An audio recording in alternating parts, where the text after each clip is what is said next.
आज स्वातंत्र्य दिन आहे आणि स्वातंत्र्य दिनानिमित्त भाजपचे नेते प्रसाद लाड यांनी त्यांच्या राहत्या घरी झेंडावंदन केलेलं आहे, सलामी दिलेली आहे. आपल्यासोबत आपण त्यांच्याशी बोलणार आहोत. आज कार्यकर्त्यांसोबत तुम्ही या ठिकाणी ध्वजारोहण केलं, काय भावना आहेत? आणि आपण पाहतोय की हर घर तिरंगा मोहीमसुद्धा सुरू आहे, ठिकठिकाणी कार्यक्रम सुरू आहेत.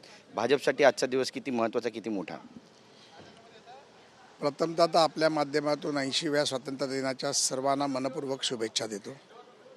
हर घर तिरंगा हा 9 ऑगस्टपासून सुरू झाला. संपूर्ण राज्यात नव्हे, देशात नव्हे तर जगभरात जे भारतीय नागरिक आहेत त्यांनी प्रत्येकाने घराघरात तिरंगा लावून आपल्या देशाचा सन्मान, तिरंग्याचा सन्मान केला आहे. त्यामुळे माननीय मोदीजींच्या नेतृत्वात हर घर तिरंगाचा कार्यक्रम हा 100 कोटीहून अधिक जनतेने आनंदात साजरा केलेला आहे. त्यामुळे मी आपल्या माध्यमातून सर्वांना पुन्हा एकदा स्वातंत्र्य दिनाच्या शुभेच्छा देतो. आपण पाहतोय काल तुम्ही जरांगे पाटील यांच्याबद्दल जे वक्तव्य केलं होतं त्यानंतर त्यांनी पण आपली प्रतिक्रिया दिली आणि बावनकुळेंवर यापुढे कुठली वैयक्तिक टीका करणार नाही, पण त्यांना सोडणार सुद्धा नाही जर काही चुकीचं घडलं तर, अशा पद्धतीनं त्यांनी सांगितलेलं आहे. काय म्हणा? खरं तर मला वाटतं की ही महाराष्ट्राची संस्कृती जरांगे पाटलांनी जपली.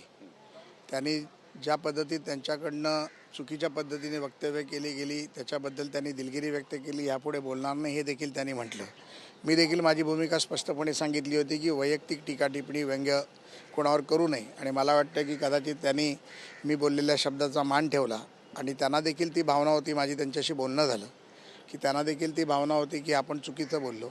पण एक आंदोलनकर्ता म्हणून त्यांची भूमिका देखील त्यांनी स्पष्ट केली की माझं आंदोलन मागे जाणार नाही. आंदोलनाच्या बाबतीत ज्या भूमिका माझ्या आहेत त्या स्पष्ट आहेत. त्यामुळे आंदोलकांची भूमिका घ्यावी आणि त्यांनी जे केलं त्याचं मी समर्थन करतो, स्वागत करतो. जंतर मंतरवर जे आंदोलन झालं जेनजींचं, त्यानंतर काँग्रेस कुठेतरी आक्रमक पवित्रा घेताना दिसते का? कारण आता या ठिकाणी पृथ्वीराज चव्हाण यांनी अमित शहांवर टीका केली आणि लायक नसलेले गृहमंत्री आहेत, सभागृहात आलेच नाहीत, अशा पद्धतीनं बोचरी टीका केली. बेगाने शादी में अब्दुल्ला दिवाना. काँग्रेसची स्वतःची ताकद नाही, त्यामुळे CJPच्या नावाखाली, लेफ्टिस्टच्या नावाखाली जे देशविरोधी कारवाया करतात त्यांना एकत्र करून जे आंदोलन झालं त्यामध्ये काँग्रेस घुसण्याचा प्रयत्न करते.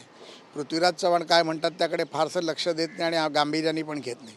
देशाचे गृहमंत्री, देशाचे नेते अमित शहा यांनी वेळोवेळी सभागृहामध्ये अनेक विषयामध्ये त्यांना स्वतःला सिद्ध केलेलं आहे. मग 370 कलम असेल, त्याच्यानंतर अनेक विषयावरती की त्यांनी संसदेमध्ये येऊन भाषण केलं.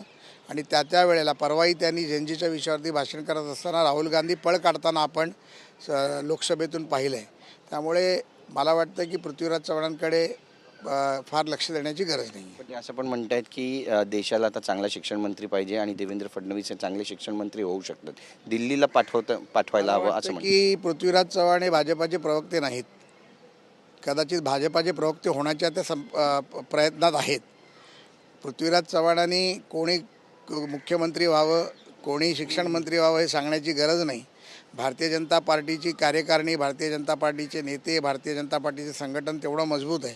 त्यामुळे मला वाटत नाही की पृथ्वीराज चव्हाणांचं ऐकून कोणी भारतीय जनता पार्टीत काही करत असेल. नक्कीच या ठिकाणी आपण पाहतोय बरीच टीका टिप्पणी होत असताना प्रतापराव जाधव यांचं पण एक विधान सध्या चर्चेमध्ये. ते म्हणतात की एकनाथ शिंदे हे महाराष्ट्रातल्या मनाचे मुख्यमंत्री आहेत. काय नेमकं घडतंय बिघडतंय पडद्यामागे? एकनाथ शिंदे हे राज्याचे मुख्यमंत्री होते. अतिशय चांगल्या पद्धतीत त्यांनी मुख्यमंत्री असतानाचं कार्य केलं. आम्ही सर्वांनी त्यांच्या नेतृत्वात काम केलं. आज राज्याचे मुख्यमंत्री म्हणून देवेंद्र फडणवीस राज्याचे मुख्यमंत्री आहेत. अजून 2029पर्यंत तरी देवेंद्रजी मुख्यमंत्री निश्चितपणे राहतील.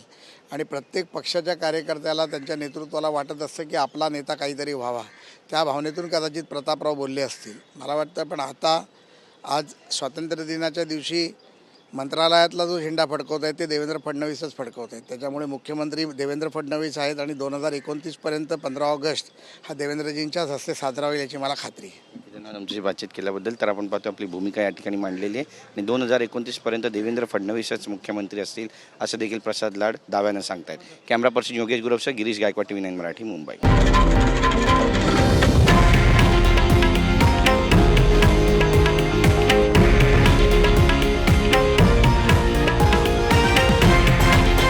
हे आहे देशातील नंबर 1 न्यूज नेटवर्क आणि आपण पाहत आहात TV9 मराठी, एकमेव.